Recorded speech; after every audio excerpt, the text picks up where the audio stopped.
Армысың қазақ елі, менің атым Ботагөз Иса, азаматтық қоғам коалициясының дөңгелек үстел ұйымының үйлестірушімін. Мен қазір шетелде тұрамын, өйткені қазақ елінде маған қылмыстық іс қозғалған. Сол себептен мен намыстанып ұлтшыл болғаннан кейін кетіп қалдым. Себебі менің ойымша, менің өліп қалғаным жақсы. Өйткені қазақ елінде қазақ ұлтшыл сотталмау керек деп ойладым. Бұл 2015 жылда болған оқиға. Ал енді өткенде құрал туралы мен бір дауысты хабарлама жібергенмін. Бір азамат қызығу білдіріп сұраған. Мен осылай тарап кететін деп білген жоқпын. Өйткені ол жерде көп дәлелдер айтылған жоқ. Сол дәлелдерді қазір мен сіздерге айтып бергім келеді. Өйткені қоғам арасында үлкен резонанс болды. 2015 жылы мені ұлтшыл ретінде Ресей самолетті ұшқышты Түркия әскері шекараны бұзған үшін қағып пилотты өлтіргеннен кейін Ресей ақпарат құралдары шолай бастады.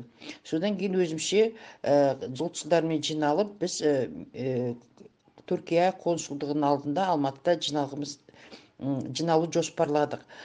Жоспарладық сол жерге келдік. Оны құрал айтып жатыр. Онысы шын. Сонда келгенде ол митинг емес, митинг болған жоқ дейді. Алайда көп адам жиналды, мен кешігіп келдім. Сонда мен автобуста келе жатқанда маған адамдар айтты: "Апай, ана жерде екі автобусы ОМОНмен отыр, не істейміз?" деді. Сосын мен бұрын ондай болмаған солдаттар, ОМОНдар, полициялар митингке шыққан адамдарды қумаған 15 жыл. Сонда мен қатты үрейде болдым да, адамдарды обалға қалдырмайым деп, оларға таратыңдар, кетіңдер, өзіміз ғана сол үндеуді, қолдау үндеуді Түркия елшілігіне өзіміз жеткіземіз деп бел будым. Сосын елде тарап кетті. Енді келсем, бір әйел тұр, Алия Қаңғылы, және тағы бір әйел, содан кейін жаңағы жігіт тұр. Сосын сіз кімсіз дедім. Ол айтты: "Мен Құрал Медеуов" дедім. Сіз үшін, сізді қолдау үшін арнайы Шымкенттен келіп отырмын. Мен айттым: "Сіз неге кетпедіңіз? Ана жерде автобус тұр ғой" дедім. Ол айтты: "Жоқ, мен сізді өте қатты сыйлаймын, сізбен бірге болғым келеді" деді. Жарайды дедім. Ол кезде біз бәріне сенеміз, тәжірибе жоқ. Сонымен ол кісі қасымызда қалды. Кейін жасаға келді, Жасаралы Қуанышалин. Сосын ол кісі екеуміз біз консулдыққа кірдік, үндеуімізді бердік те қайттық. Содан бері құрал қасымда пайда болды. Қай жерде жиналып, бір жерде болсақ, және жеке қалғанда мен оған сеніп, қасында отырғанда көп әңгіме айтатынмын. Әсіресе билік туралы өзім көзқарасымды. Алайда біраздан кейін маған іс қозғалды. Енді ол іс туралы бір-екі сөз айтып кетейін. Мен жалпы өзім ұлтшыл болғаннан кейін 14 жылы Украинадан Крым тартып алғаннан кейін және Украина шығысына Ресей әскерлері кіріп келгеннен кейін, сепаратистері бас көтергеннен кейін мен біздің қоғам екіге бөлінді. Біреулер украиндарды қолдады, олар өз елінің тұтастығын қорғап жатыр деп, біреулер орыстарды қорғады. Сонымен ұзын сөздің қысқасы, қазақ еліне де сондай сепаратистер пайда болды. Енді солтүстікте маған сондай ақпарат жетті. Солтүстік Қазақстанда, яғни Петропавл, қазақша Қызылжар қаласында сепаратистер жәшік-жәшікпен қол жинап жүр. Яғни Путинге кіріп референдум өткізсін, біз Ресейге қосылғымыз келеді деген ақпарат маған жетті. Соны мен зерттеп, журналистік тергеу жасап, мен оның шындығына көзім жетті, және мен оны бәрін кімге, органдарға, Шәріпке, бас прокуратураға, Фейсбукта үндеу жасап, 3031 деме, 334 35 адам қол жол қойып, ақыры сол адамдарды соттады. Содан кейін ол топтарды жапты. Ол да бір үлкен жеңіс болғаннан кейін мен қуана мәз болып, ары қарай осы сепаратистермен жұмыс істей бердім. Оның ішінде көп жұмыс болды. Алғашқы рет нот келді, содан кейін тағы да көп орыс әлемі келді, мир без нацизма келді. Солармен бәрі күресіп жүрдім. Кейде сәтті, кейде сәтсіз. Ақыры Тайшыбеков деген орыс империясы шықты. Қазақ елі орыс федерациясына кіру керек губерния ретінде, және қазақтардың өздеріне ми қабілеті жеке мемлекет болуға келмейді, олар тәуелсіз мемлекет бола алмайды деп айтқаны көп. Бұл адам өте танымалы болды. Facebook парақшасында және YouTube каналында миллиондаған адам оған жазылып, сонымен оның ойы кең тарап кетті. Мен ұлтшыл ретінде оған жол бермей, адамдармен қол жинап, видеоларын жинап, жазған посттарын жинап, бірнеше рет Facebook парақшасында ашық жазып, қол жинап, одан кейін одан скриншот жасап, неге бас прокуратурамен, неге КНБ-ға жіберіп тұрдым. Ақыры оны сотқа тартты. Бір жылдан кейін оны сотқа тартты. Кейін бұл жігітті Ресей қолдауымен және біздің Үшәріп екеуі пайдаланып, маған қарсы өтініш арыз жазғызды. Оның жазғаны әрине мен орыс Ресейге қарсы және орыс сепаратистерге қарсы болса, ол өтінішті мен таңғалған бір дүние.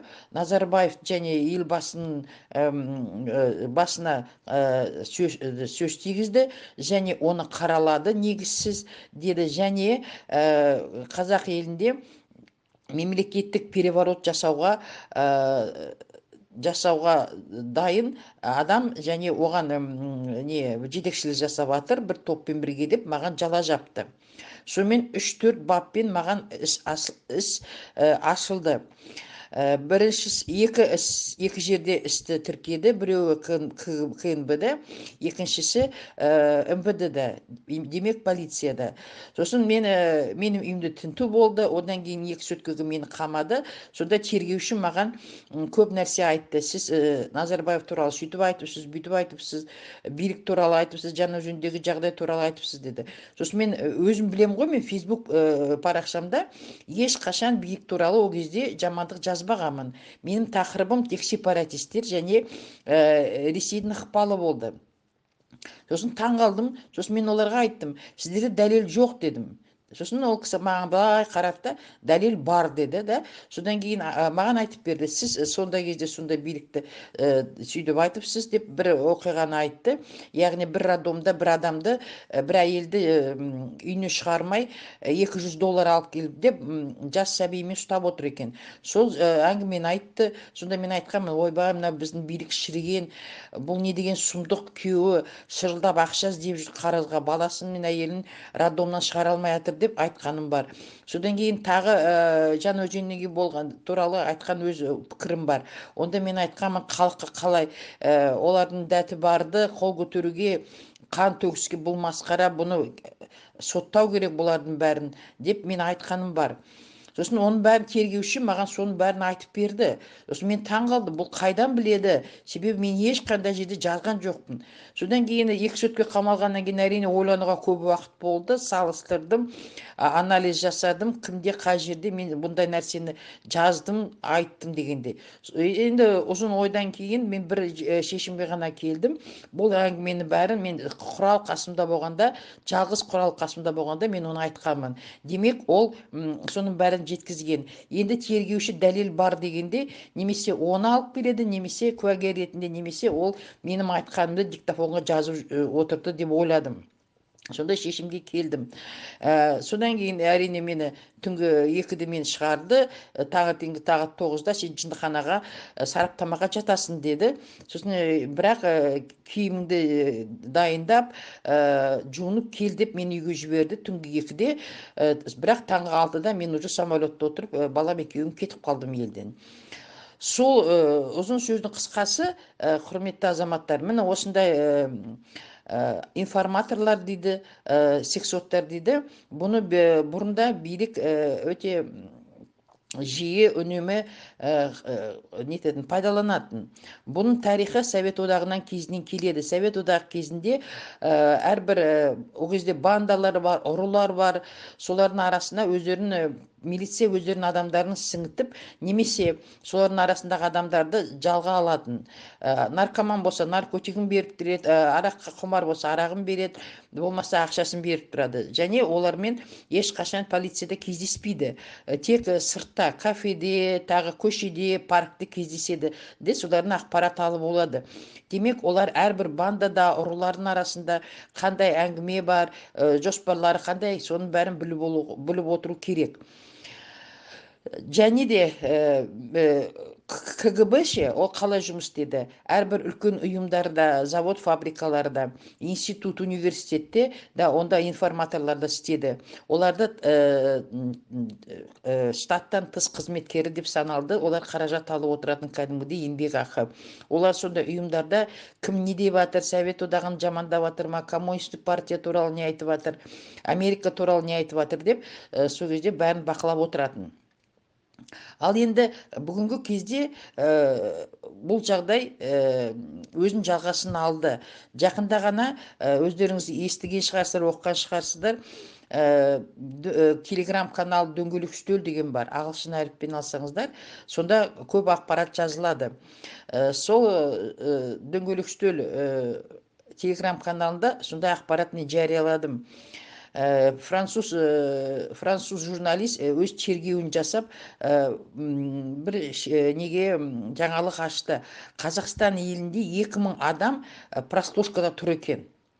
Израильдің бір компьютерлік технология арқылы 2000 адам қазақ елінде тыңдалады екен.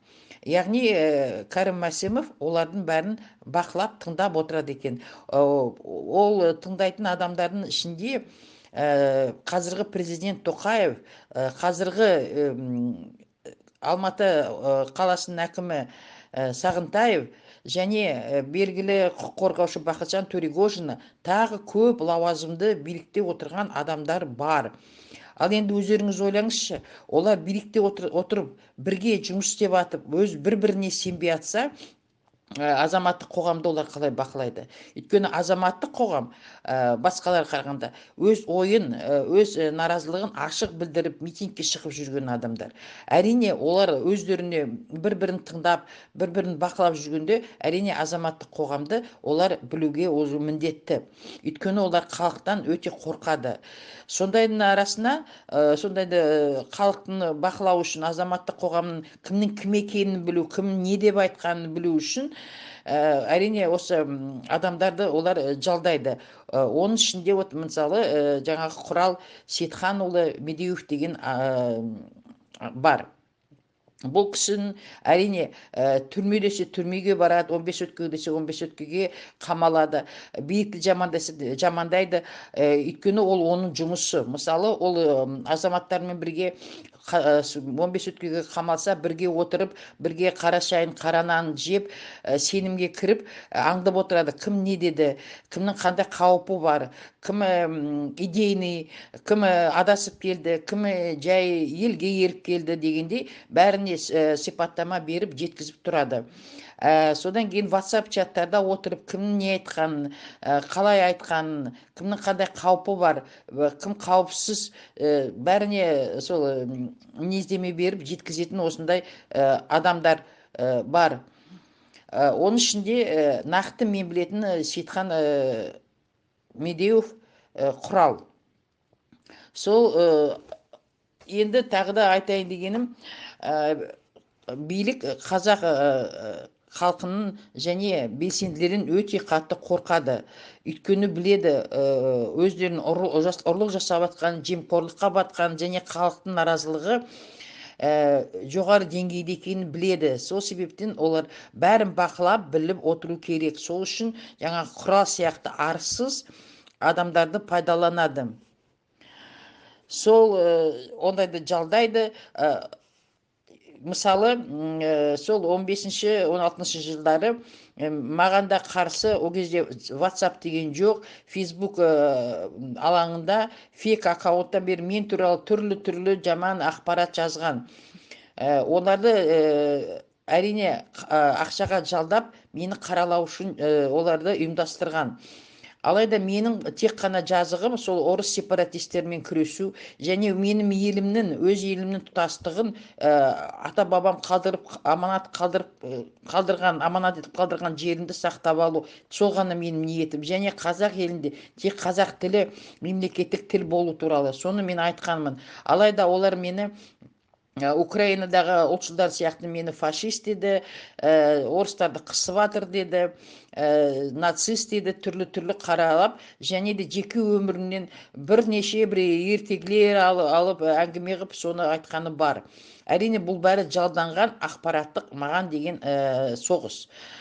Енді қазіргі күнде мысалы Сережан Бірәшті қаралап ұйымдасып жатыр.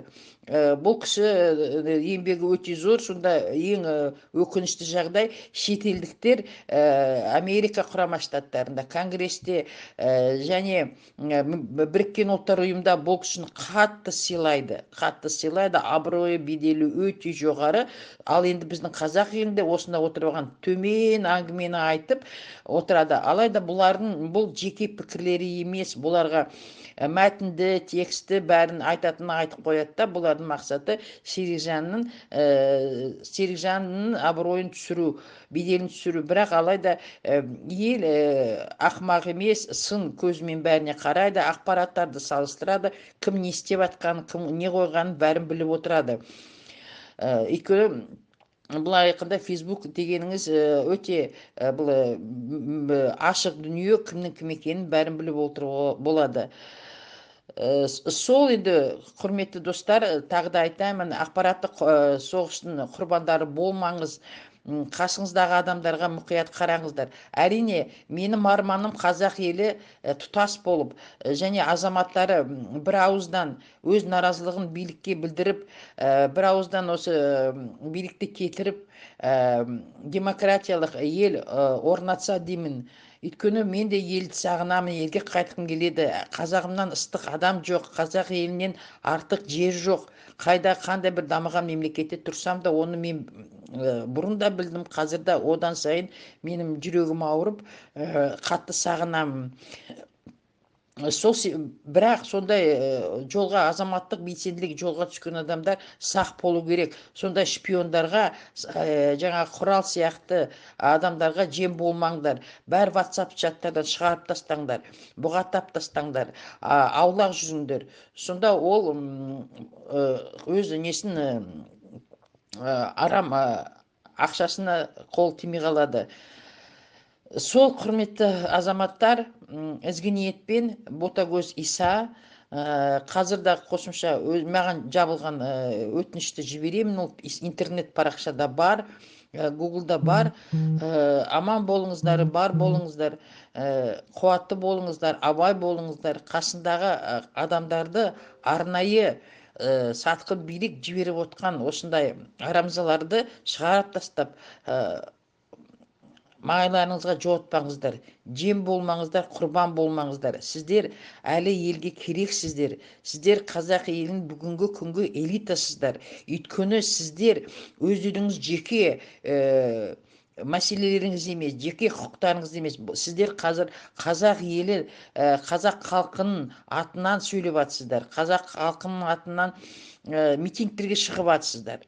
Қазақ халқының құқын қорғап жатсыздар. Қазақ халқының наразылығын білдіріп жатсыздар. Аман болыңыздар, сақ болыңыздар. Елде жеткенше, ізгі ниетпен Ботагөз Иса, азаматтық қоғам коалициясының үйлестіруші.